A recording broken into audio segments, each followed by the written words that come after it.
We leave our nice hotel and head home from a beautiful Arkansas and rugged secret lakes. But first, we are headed to Oberlin to go visit a Bigfoot sighting. And maybe, just maybe, Mom, he doesn't come out till dark. true. But you never know. We can always come back. Come back. Oh.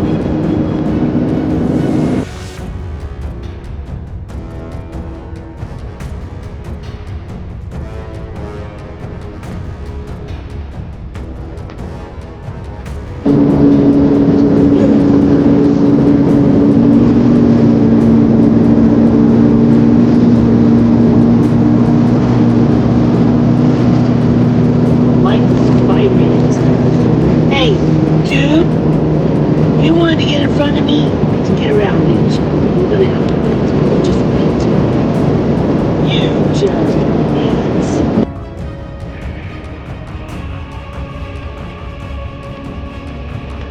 Fort Hays protected railroad workers and travelers on the Smoky Hill Trail. It initially was built further from the location, having been destroyed by a flood in 1867, built as a defensive structure. George Custer's dumbbell was forged by the fort's blacksmith. To ward away attacks from Native Americans, the fort's strength was through companies, or about 210 men, home to the 7th U.S. Cavalry, commanded by Colonel George A. Custer. William Frederick Buffalo Bill Cody, James Butler, Wild Bill Hickok, and General George Armstrong Custer were 3 lawmen keeping peace in Hays City. The 5th U.S. Infantry, commanded by Colonel Nelson Miles, 9th and 10th Cavalries, known as the Buffalo Soldiers, Marcus A. Reno, George A. Forsyth, and Philip H. Sheridan.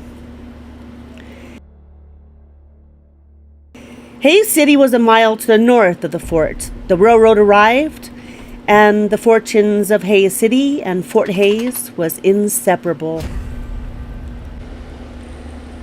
With buffalo herds dwindling, the Plains nations forced to move to other areas, and less need for a post, the fort was abandoned November 8th, 1889.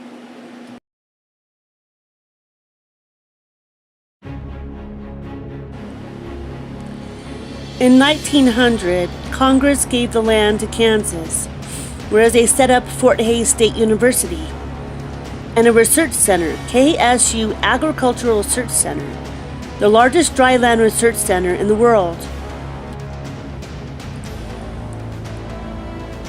And the Frontier Historical Park, to include the historical Fort Hays buildings.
Years ago, I came upon this road, following the buffalo. But the soldiers fired on us, and since that time there has been a noise like that of a thunderstorm, and we have not known which way to go.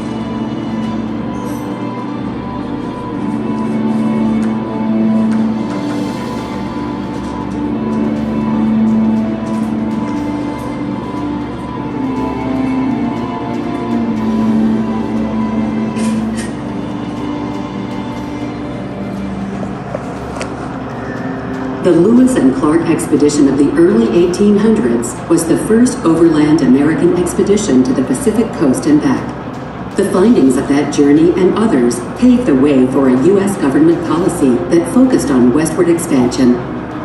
At the time, indigenous people were allowed to live east of the Mississippi River as long as they adopted American ways. The U.S. government wanted tribes to give up their cultural traditions and live an agricultural lifestyle. You are becoming farmers, learning the use of the plow and the hoe. You are also raising cattle and hogs for your food. Be assured, the further you advance in it, the happier and more respectable you will be. If the Great Spirit had desired me to be a white man, he would have made me so in the first place. He put in your heart certain wishes and plans. In my heart, he put other and different desires. For policymakers, the presence of American Indians was a threat that stood in the way of progress. With President Andrew Jackson's signing of the Indian Removal Act in 1830, the government began to negotiate removal treaties with several tribes. The consequences of a speedy removal will free them from the power of the states, enable them to pursue happiness in their own way, and through the influence of good counsels, to cast off their habits and become an interesting, civilized, and Christian community. The white men of the East, whose numbers are like the sand of the sea, will overrun and take possession of this country. They will build wigwams and villages all over this land, and their domain will extend from sea to sea. As the nation healed from the Civil War, ambitious businessmen and politicians looked west. In Kansas, routes such as the Smoky Hill Trail were established to convey travelers and goods westward. Railroad companies soon forged tracks along these routes. By the mid-1850s, Arapahoes, Cheyennes, Comanches, Kiowas, Pawnees, and Sioux had been living in western Kansas for hundreds of years. For the tribes that hunted or lived in these lands, the arrival of the new Americans set the stage for a clash of cultures. Invasion of the land and the near depletion of buffalo herds elevated tensions and erupted in violence on both sides. During the Sand Creek Massacre of 1864, volunteers from the Colorado militia killed and mutilated hundreds of Cheyennes and Arapahoes in an unprovoked attack. Prior to the massacre, Cheyenne Chief Black Kettle had been negotiating peace with the U.S. government. 3 years later, an event known as the Kidder Massacre occurred when a group of soldiers led by Second Lieutenant Lyman Kidder encountered a group of Cheyennes and Sioux. The soldiers' mutilated bodies were found 2 weeks later north of Fort Wallace. Forts were established to enforce U.S. control of the frontiers. Soldiers worked to keep peace between settlers, Indian tribes, and railroad workers. In western Kansas, Forts Harker, Larned, Dodge, Wallace, and Fletcher, later renamed Fort Hays, were built for that purpose. However, the Army's presence at these forts and the surrounding areas only aggravated tensions with the tribes. Thousands of Kiowa, Comanche, Plains Apache, Southern Cheyenne, and Southern Arapaho people gathered in October 1867 to negotiate the Medicine Lodge Peace Treaty with the U.S. This resulted in the relocation of the tribes to Indian Territory, or present-day Oklahoma. We are your best friends, and now, before all the good lands are taken by whites, we wish to set aside a part of them for your exclusive home. You must have a place you can call your own. You said that you wanted to put us upon a reservation, to build houses and to make us medicine lodges. I do not want them. I was born where there were no enclosures and where everything drew a free breath. I want to die there and not within walls. Treaties with the U.S. government caused rifts within some tribes. A group of warriors known as the Cheyenne Dog Soldiers split into their own band. During the summer of 1868, they and other tribes attacked immigrant settlements in Kansas, Colorado, and Texas. In November of that year, the U.S. Army launched a winter campaign to punish the tribes for these attacks. Cheyenne Chief Black Kettle was camped with his tribe within the Cheyenne Reservation on the Washita River in central Oklahoma. Lieutenant Colonel George Armstrong Custer and the 7th Cavalry attacked the camp. Eyewitnesses estimated between 50 and 100 Cheyennes and 21 7th Cavalry soldiers were killed. Among the casualties were Black Kettle and his wife. The events at Washita led other Southern Cheyennes to move to the government-appointed reservation. These back-and-forth attacks continued in Kansas, but mostly on a smaller scale until the late 1870s. As more tribes moved to reservations, conflicts declined, the need for frontier military forts decreased, and nearly all western Kansas frontier forts were closed by 1889. Commissary is located near the barracks. The commissary was where food stores for the fort were kept. Many enlisted men didn't find their daily rations satisfying, and food from the post trader's store could sometimes be too expensive. As a result, the commissary was a target of frequent burglaries. Food spoilage is another problem. Before food could be thrown out, a board of officers had to determine whether the food was spoiled. Conflicts between American Indians and settlers in Kansas decreased in the 1880s. The number of soldiers needed at Fort Hays also declined. The fort was closed on November 8, 1889, 24 years after it was established as Fort Fletcher. Today, most of the 7,640 acres of military reservation land is split between Kansas State University Agricultural Research Center and Fort Hays State University. The remaining 1,400 acres is occupied by a golf course, city park with a buffalo herd, and this state historic site.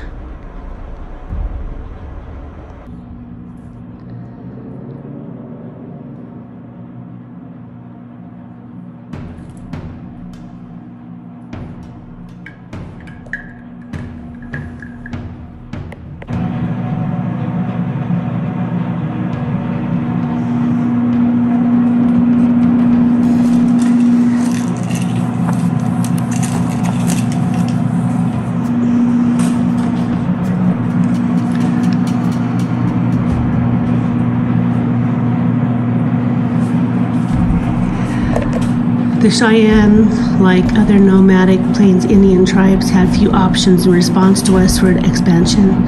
They could fight back, relocate to a government reservation, or blend into American culture. The Cheyenne prisoners from the Battle of Washita River are at an unknown location. They were held at Fort Hays for 3 months in early 1860.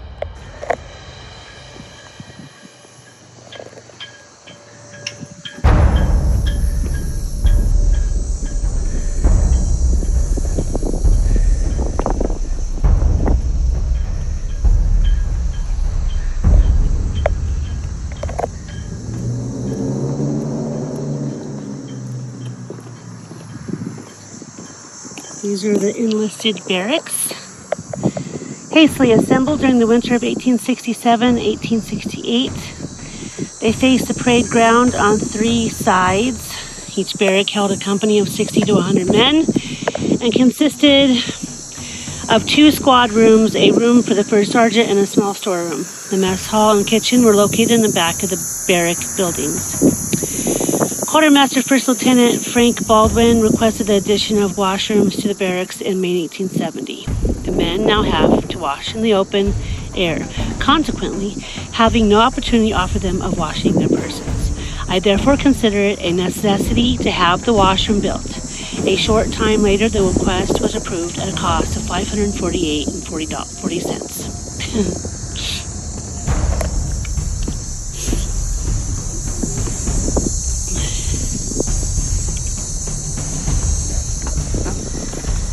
This is Officers Row. A series of 10 houses on the south side of the parade grounds was built between 1867 and 1870.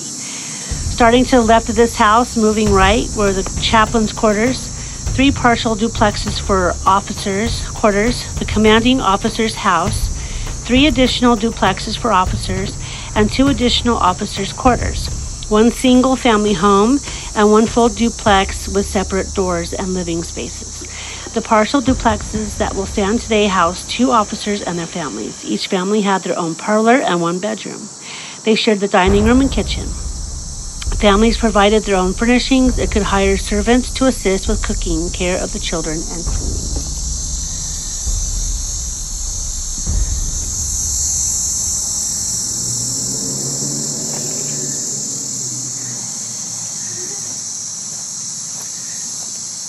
Parade ground.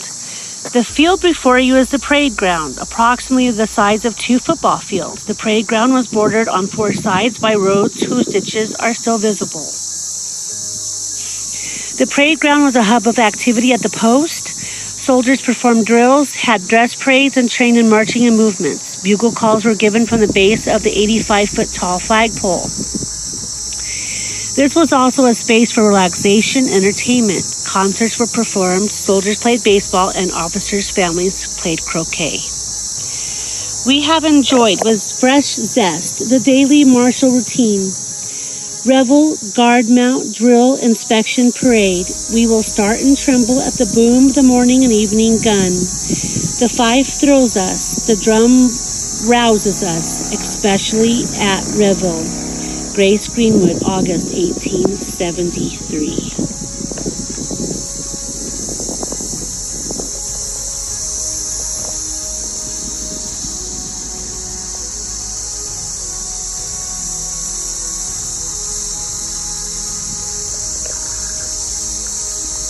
Elizabeth Bacon Custer. Accompanying her husband George Armstrong Custer on all of his military campaigns, Libby Custer saw a view of military life seldom observed by women. When the U.S. 7th Cavalry was headquartered at Fort Riley, they camped at Fort Hays in May 1867. She tells the story of a wife and children who lived in one half of the officers' quarters. The officer lived in camp tents during the week and received a permit to stay in the quarters on weekends.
Rations at U.S. military posts during the Indian Wars were notoriously bad and seldom contained fresh vegetables. Gardens added greatly to the nutrition and morale of the men. Fort Hays records indicate the gardens were planted throughout the fort's lifetime. Lettuce, radishes, green peas, 8-road corn, yellow, and flint grow well. The larger varieties and sweet corn are liable to be killed by hot winds. String beans grow occasionally, and early beets and turnips do well. Apples, plums, and cherries. Tomatoes are doubtful. Early cabbage occasional. Watermelons grow, but muskmelons and squash are doubtful. An account of insects which prey upon the rough leaves. Post Chaplain John Parker.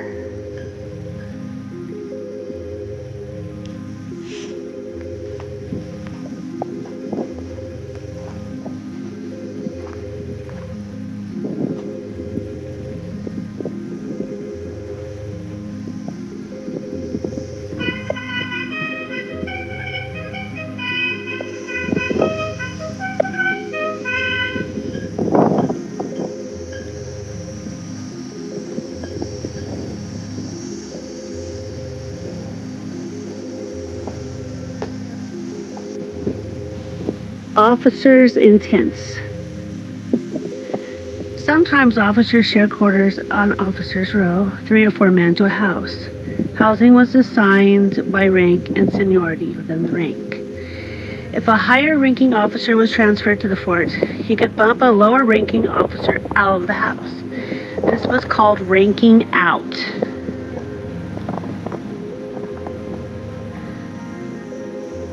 If all homes were occupied, the lowest-ranking officers and their families, if they had them, lived in tents on the fort's grounds.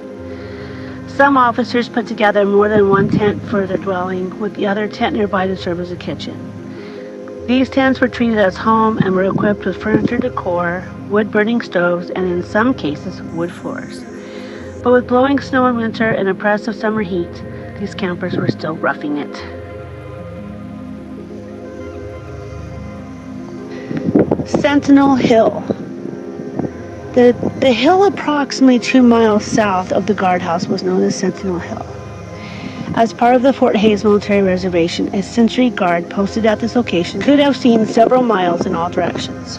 The legend of Elizabeth Polly, also known as the Blue Light Lady, is closely linked to Sentinel Hill. When a cholera epidemic hit in 1867, hospital steward Ephraim Polly was assisted to the fort doctor. His wife Elizabeth comforted patients in the hospital. When she became sick with cholera, she asked to be buried on top of the hill, but it was too rocky to dig a grave. Elizabeth was buried on the side of the hill. Sightings of her ghost were reported in 1897 and have continued to this day.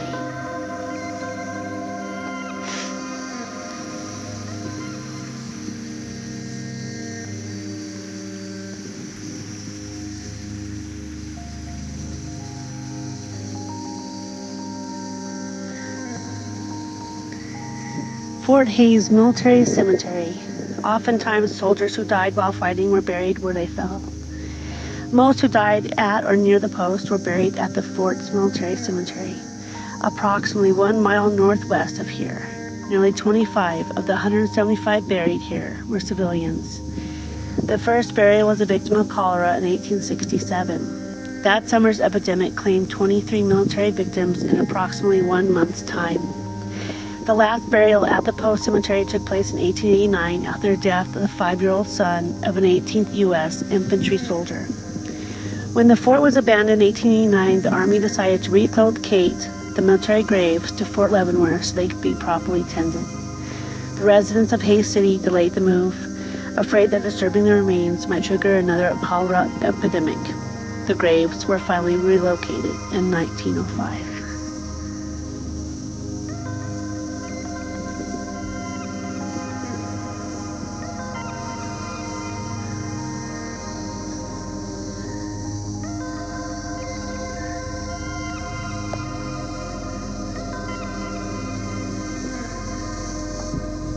Guardhouse. The native limestone guardhouse replaced an earlier wooden structure in 1872.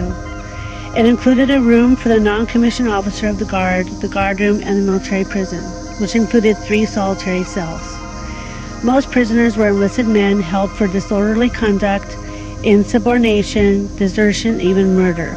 Prisoners slept on straw bed stacks on the stone floor until 1881, when a banquet or platform was built. Soldiers on 24-hour guard duty looked onto prisoners and tended to fort security. Some of the original soldiers' carvings in the limestone blocks of the guardhouse are still visible, including the name of Sergeant Thomas Kenny, who was at Fort Hays for 4 years until it was abandoned in 1889. Kenny was a marksman and participated in military shooting competitions at Fort Leavenworth and Kansas City.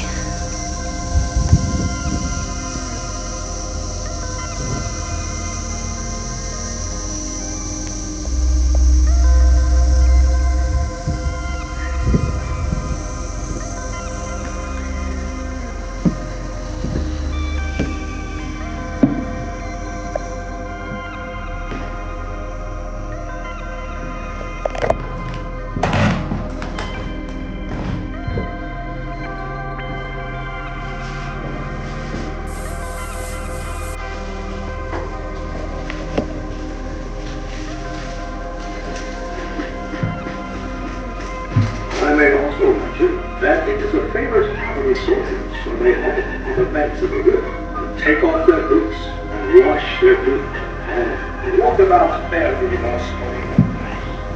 I think these people be super this practice. When we are allowed to watch sergeants and corporals,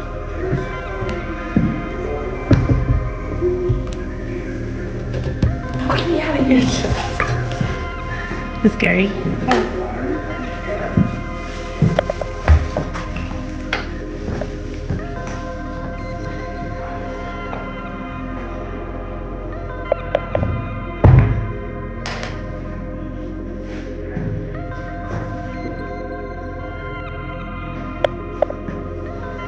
Is there anybody in here?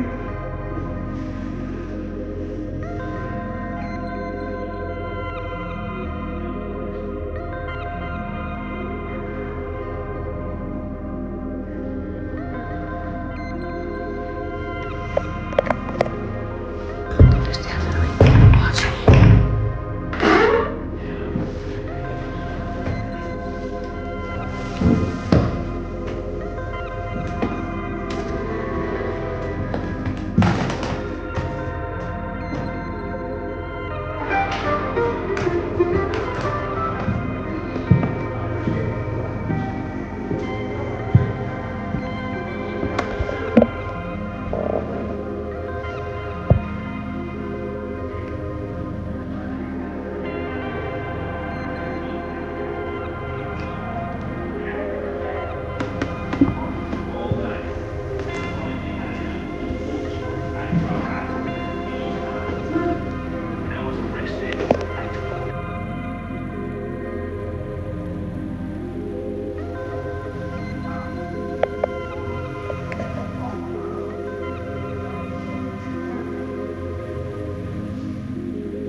Every frontier fort had at least one cannon or field gun like this one. It was primarily a ceremonial piece that was fired with the raising and lowering of the flag on presidents' birthdays, Independence Day, and other special days.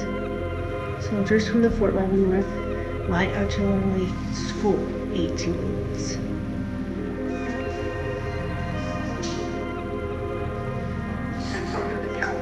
Sometimes I get some points. Amazing. And wow, since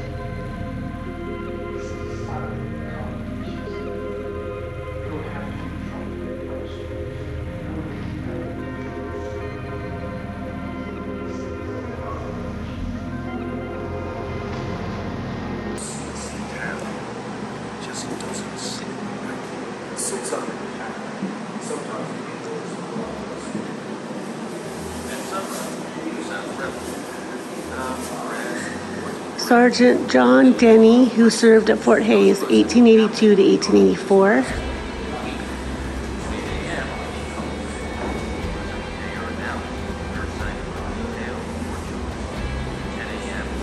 Oh, this is an unidentified soldier.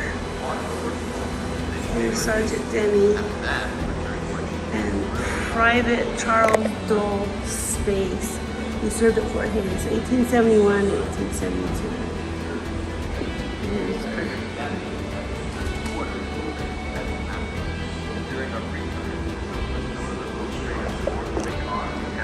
Here's your barracks bed.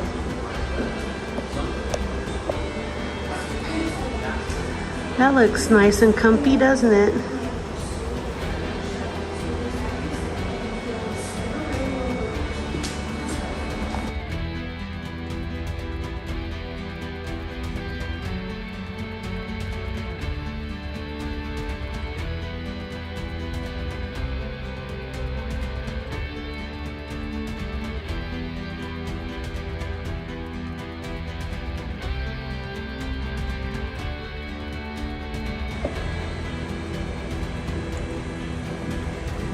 Private George Clark, Troop F, 6th Cavalry.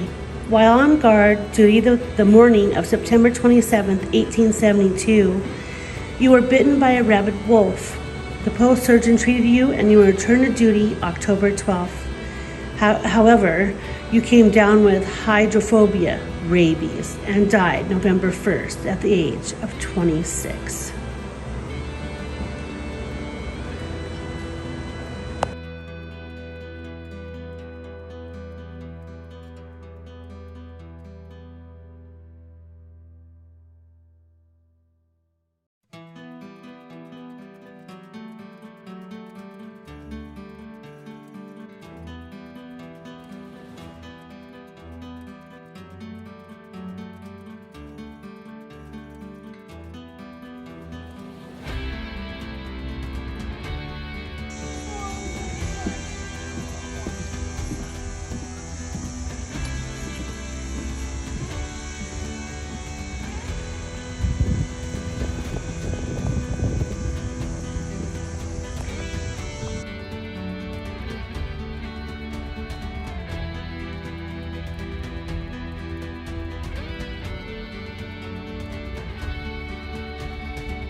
The four wooden frame buildings that comprise Sudsville or Laundress Row were located approximately 100 yards behind and to the left of the sign.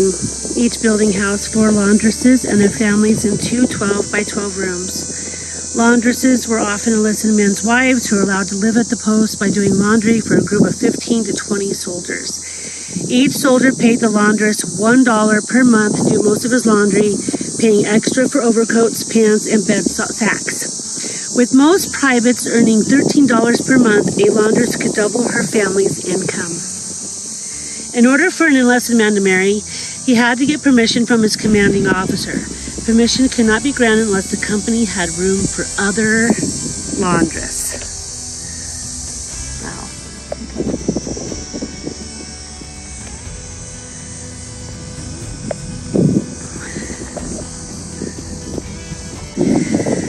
Blockhouse. This hexagonal building made up of native limestone quarried 3 miles west of here was the first building constructed at Forest Hayes. The blockhouse was intended as a barracks for soldiers. When it was finished, wooden barracks had been built, so it became the commanding officer's headquarters and post-adjacent living quarters. Although not intended to be a defensive building, the blockhouse had defensive features such as gun slots and possibly a second-floor catwalk. However, the fort was never attacked, so these defensive features were never put to the test. From 1931 until 1955, golfers used it as a clubhouse.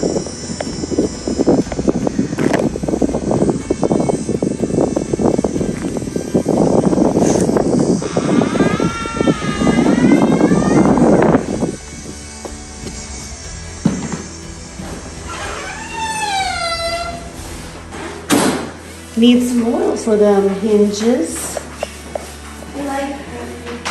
Here's Ellis County Star, and that's 1878. And this is the Fort Hayes Dispatch. Fort Hayes, Kansas, June 17th and 18th. Hayes celebrates 150th anniversary.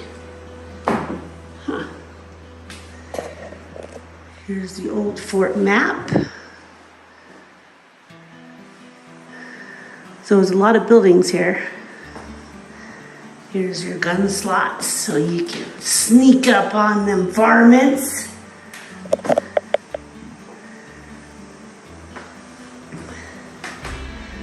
Here's your cool cavalry swords and things and such. Field officer sword and scabbard. Charles King was stationed at Fort Hayes in 1876. He later wrote several fiction and nonfiction books, some such as Campaigning with Crook and Marion's Faith, including references to Fort Hayes.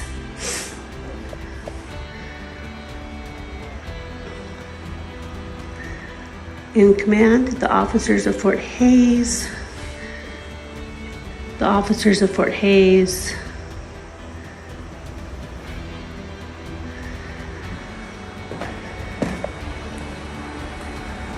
The blockhouse and fort defense. All right. Smith & Wesson model number 2 took only 15 seconds to load compared to the earlier Colt and Remington cap and ball pistols that took 2 to 3 minutes to load.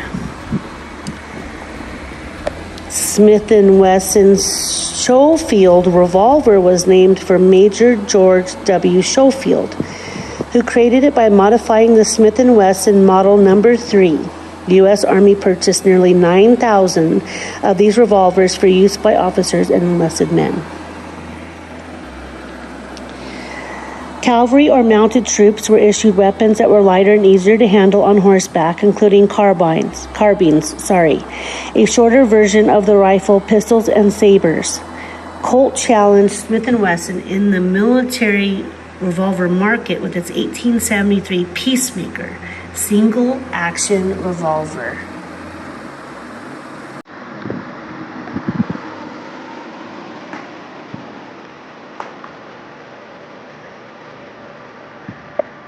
Old. Yeah, pretty cool.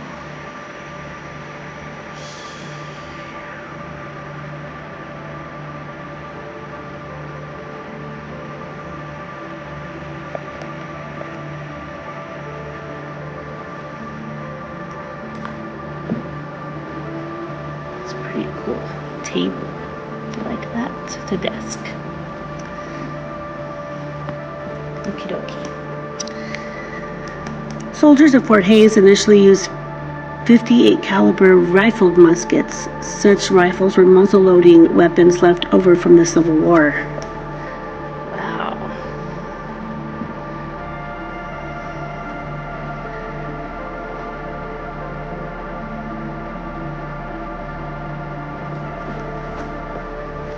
In 1873, the U.S. Army introduced a new rifle, the Springfield .45 caliber.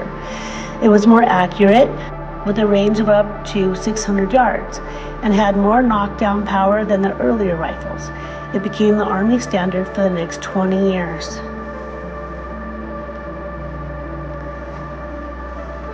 Within 6 months of the opening of the fort, troops were equipped with 50 caliber model 1866 Springfield rifles called Allen conversions.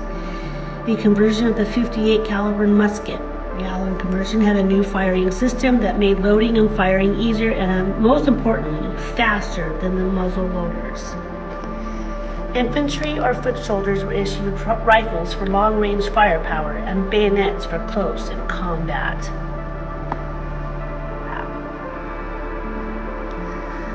Whether a soldier was detailed to be a baker, a gardener, a clerk, or a team master, he was first and foremost a fighting man.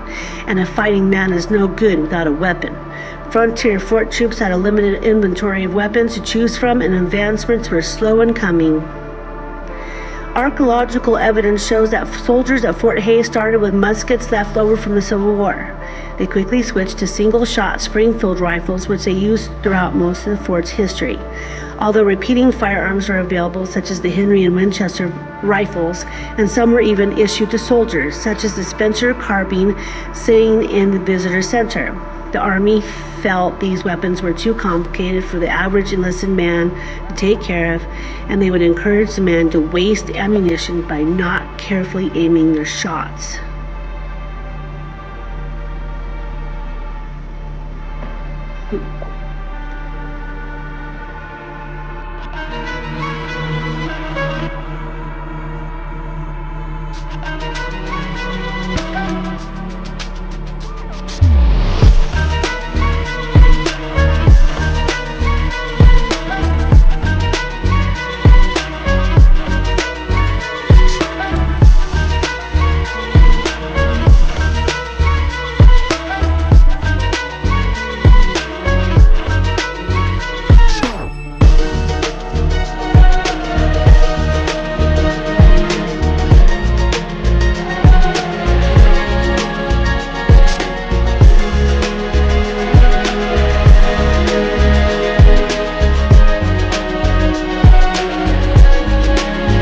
The ice house was built 300 yards behind this sign during the winter of 1870-1871. It was built into a hillside which offered much insulation. The ice house could store 1,000 tons of ice harvested and hauled from Big Creek. Soldiers occasionally constructed dams along the creek to produce ice.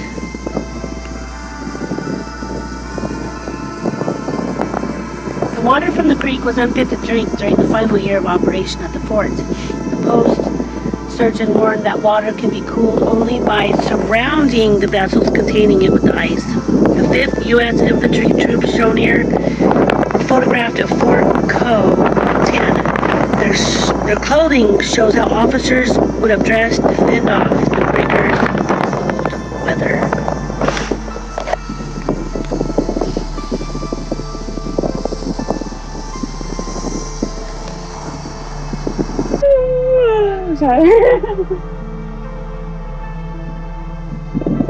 The ice house was built 300 yards behind this sign during the winter of 1870-1871. It was built into a hillside which offered much insulation. The ice house could store 1,000 tons of ice harvested and hauled from Big Creek. Soldiers occasionally constructed dams along the creek to produce ice.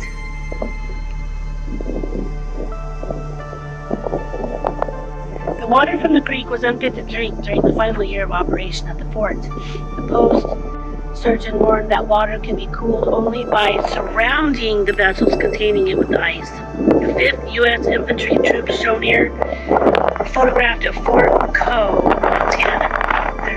Their clothing shows how officers would have dressed to fend off the rigors of the cold weather.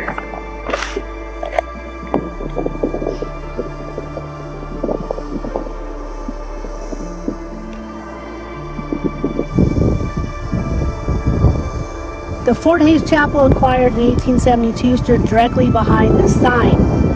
The officers' wives wanted a dance hall, but Army regulations prohibited the use of military labor and resources to build one. But there were no such regulations regarding chapels, so the women got their dance hall in the guise of a chapel. The building was moved from the recently abandoned Fort Harker, 60 miles east of Fort Hays. When the building arrived, 25 of its 105 feet length were partitioned off for worship and used as a post school. Their space was furnished with a few benches and a small pulpit.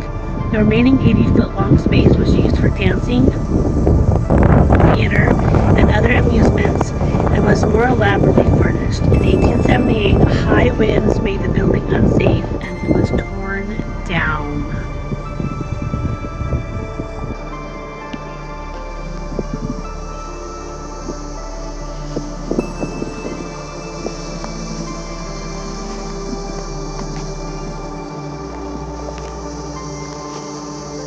The massive quartermaster's complex was located 100 yards behind the sign.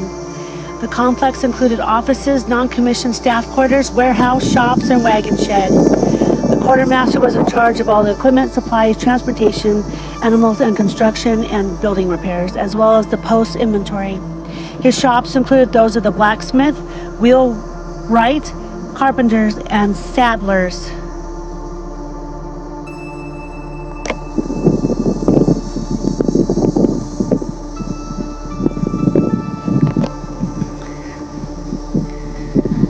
Post Hospital. The Post Hospital was prefabricated in St. Louis, shipped to Fort Hays by rail, and erected in November 1867. Initially a 36-bed hospital, it was enlarged in 1870 to accommodate 44 beds. A picket fence later enclosed the hospital complex, including the limehouse, morgue, well house, stable, outhouse, hospital steward's residence, and when the conditions were favorable, a post garden. In 1902, the western branch of the Kansas State Normal School of Emporia was located on the Fort Hays grounds, and the hospital was used as the main classroom. 2 years later, the building was moved to the school's permanent location, now the campus of Fort Hays State University. After many years of use, the old hospital was torn down.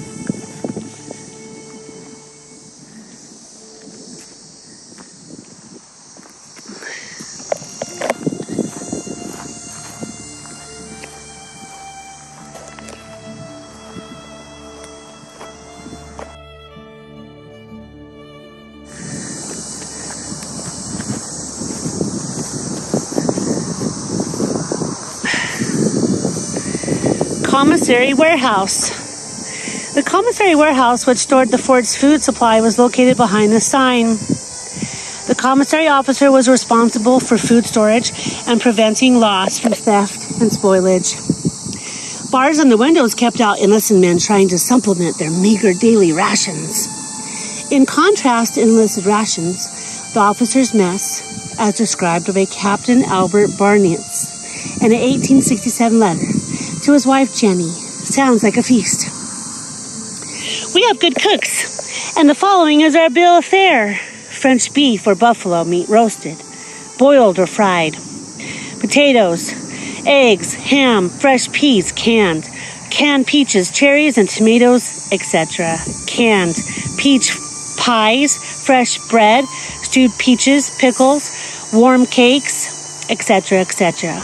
We have excellent coffee. Java. And that was right here.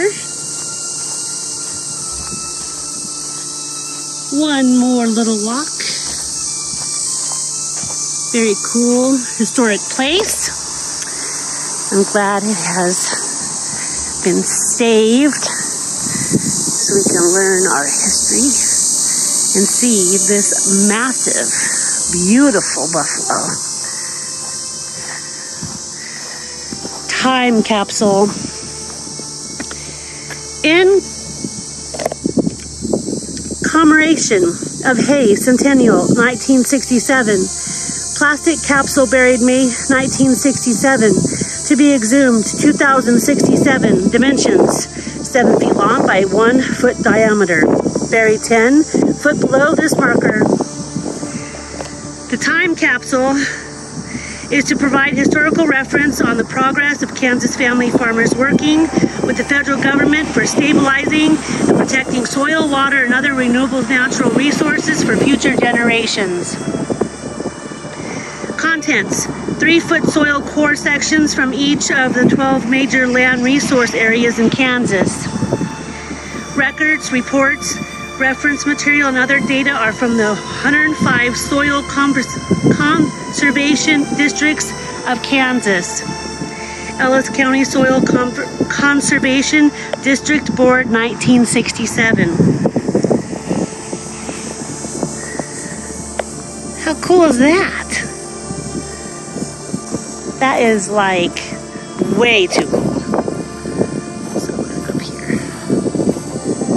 Hello there, you beautiful beast, you.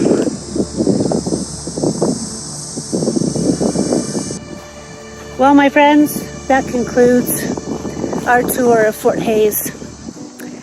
Now it's onward and forward to Oberlin, Kansas for a special story, and then on to Denver. And after that, there's many more to come. So please like and subscribe. Follow me on my journalism journey, and I will bring you with me to some pretty cool places and stories. Thank you, and love and light to all of you and all the souls out there that we meet every day.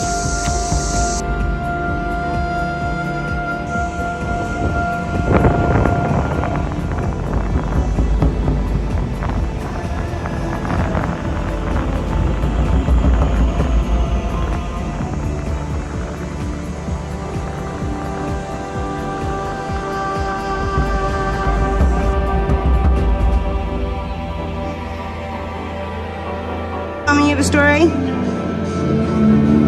Yes. We're going to Oberlin, Kansas. About 19 years ago or so. I'm driving with my friend Dawn to go see her family in Oberlin, Kansas. And we're driving down this little 2-lane road, and it's at night. It's dark. And I'm in my little blue minivan,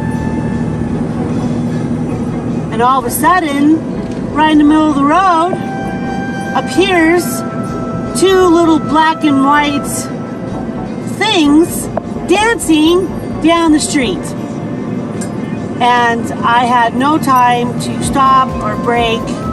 All I could do was run them over. And I ran 2 little skunks, 2 little dancing skunks going down the road, the middle of the road. And I was like, what? What was that? And it went up and up and up and up and up. And all of a sudden, the smell came through the van, and we rushed and we grabbed like sweaters and put it over our faces. I mean, literally, had tears running down our faces. We couldn't barely breathe. And I was like, oh my gosh. I wanted to stop and make sure they were okay, but they were okay. And we stopped in town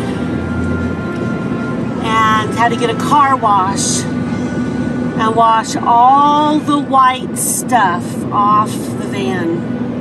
It was splattered with skunk matter all under my van. So I got a car wash and I had to do 2 car washes to get it all off, soak it with the tire soaker stuff, and then we stopped at a gas station and got these little scent trees, and we put all them up and some Lysol and doused all the vents with Lysol. And for 6 months, every time we turned on the air conditioning or heater, we would smell the skunk come out. And that is the story of running over poor little dancing skunks in the middle of nowhere, Kansas.